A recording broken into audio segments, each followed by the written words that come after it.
Hi fries lord దేవుని పరిశుద్ధ నామానికి స్తోత్రం కలుగును గాక. ఈరోజు దేవుని వాగ్దానము 2వ తిమోతి రాసిన పత్రిక 4వ అధ్యాయము 5వ వచనము. నీ పరిచర్యను సంపూర్ణముగా జరిగించుము.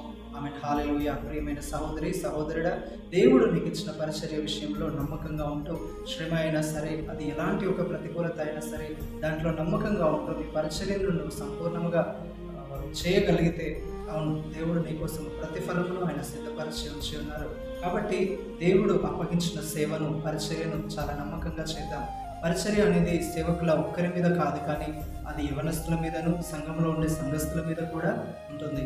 సో మీ చేతనైనది ఏదైనా సరే దేవుని మందిరంలో మీరు చేయగలిగినప్పుడు దాని యొక్క ప్రతిఫలమును మీరు అనుభవిస్తారు. దైవజనులమైన మనం కూడా దైవికమైన భయము కలిగి దేవునికి లోబడిన వారమై మనకు అప్పగించబడిన దాన్ని నమ్మకంగా చేసినప్పుడు దేవుని చేత బలానమ్మకమైన మంచి దాసుడా అనే ఒక మాటను వింటాం. ఇంత గొప్ప ధన్యత కదండి. ప్రభువుటి కృప మనందరికీ దయచేయను గాక. Amen. Praise the Lord. God bless you all.